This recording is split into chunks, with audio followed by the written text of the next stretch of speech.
हे वत्स, मैं तुम्हारी भक्ति से प्रसन्न हुआ। मैं तुम्हारी समस्याओं को खत्म करने आया हूँ।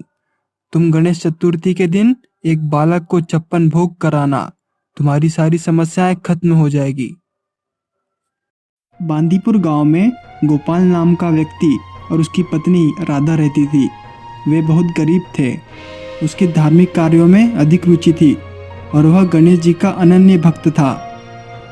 गोपाल के पास 1 एकड़ खेत था जिसमें वो हरी भरी सब्जियां उगाते थे और बाजार में बेचते थे, जिससे उनका घर चलता था।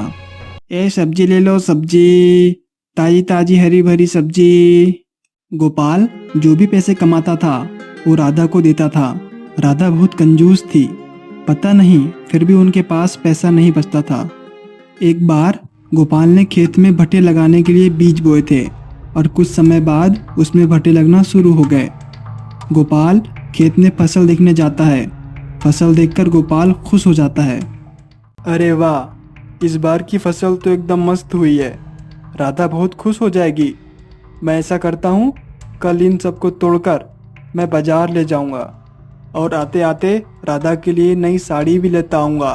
बेचारी ने कब से नई साड़ी तक नहीं ली है। अगले दिन गोपाल और राधा दोनों भट्टे तोड़ने खेत जाते हैं और वहाँ देखते हैं। अरे रे रे रे रे, ये क्या हो गया? कल तक तो ठीक थे ये सारे भट्टे, अचानक इनमें कीड़े कैसे लग गए? सारे भट्टे खराब हो गए, अब क्या करेंगे जी? अब कर ही क्या सकते हैं, इन पौधों को उखाड़ना होगा और नई फसल लगानी होगी। लेकिन हमारे पास नई फसल लगाने के लिए भी पैसे नहीं है। मैं ऐसा करता हूँ, कल जमींदार के पास जाकर पैसे ले आता हूँ और जब हमारी फसल आ जाएगी तब हम ब्याज के साथ लौटा देंगे। यह सोचकर गोपाल साहूकार के पास जाता है और उससे पैसे ले लेता है। गोपाल पैसे लेकर घर पहुंचता है और राधा से बोलता है, राधा, इस बार हमें खेत में क्या बोना चाहिए? पिछली बार तो भट्टे लगाए थे, इस बार टोमेटो लगाकर देखते हैं। तुम ठीक कहती हो, टोमेटो ही लगाते हैं। इस बार तो टोमेटो के रेट अच्छे हैं। बारिश का मौसम था। गोपाल खेत में टोमेटो के पौधे लगा देता है और कुछ दिन में ही वे काफी बड़े हो जाते हैं। वहाँ 3 दिन तक मूसलाधार बारिश होती है। बारिश रुकने के बाद गोपाल खेत में जाता है और वहाँ देखता है कि टमाटर के पौधे उखड़कर गिर गए हैं और कुछ कुछ बह भी गए हैं। गोपाल निराश हो जाता है और घर जाकर राधा को बताता है। अब हम क्या करेंगे राधा? साहूकार के पैसे कैसे लौटाएंगे? एक काम करता हूँ, मैं साहूकार से जाकर बात करता हूँ, हो सके कुछ दिनों की हमें मोहलत दे दे। गोपाल साहूकार के पास जाता है और सारी बात बताता है।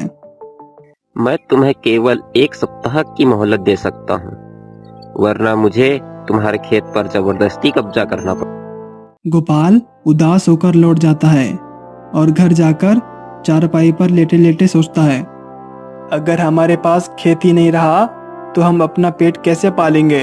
हे गणपति बप्पा, हम पर कुछ कृपा कीजिए। यह सोचते सोचते गोपाल को नींद लग जाती है। गोपाल के सपने में गणेश जी आते हैं। वत्स, मैं तुम्हारी भक्ति से प्रसन्न हुआ। मैं तुम्हारी समस्याओं को खत्म करने आया हूँ। तुम गणेश चतुर्थी के दिन एक बालक को 56 भोग कराना।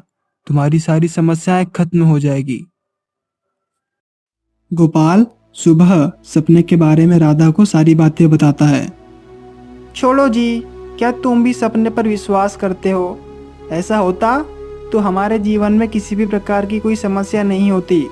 ऐसे ही तुम लोगों को भोजन कराते फिरोगे तो हम कंगाल हो जाएंगे। अरे राधा, एक ही दिन की तो बात है। वैसे एक ही बच्चे को तो भोजन कराना है। यदि एक बार भोजन करा भी दिया तो तुम्हारा क्या बिगड़ेगा?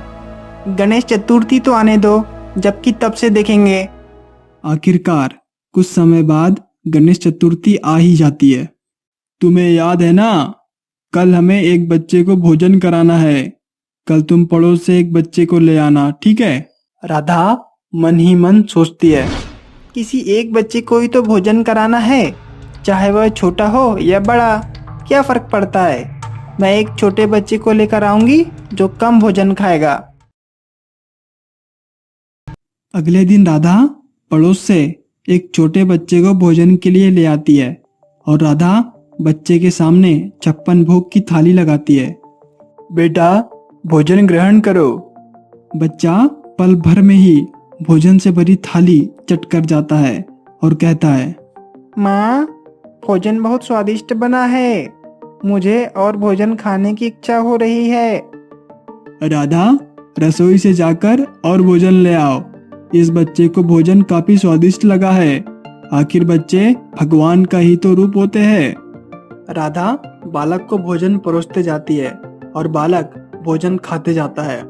ऐसा करते करते राधा का रसोई का सारा भोजन खत्म हो जाता है, लेकिन बालक की भूख शांत नहीं होती और वह भोजन की और मांग करता है। इस बात पर राधा को गुस्सा आ जाता है।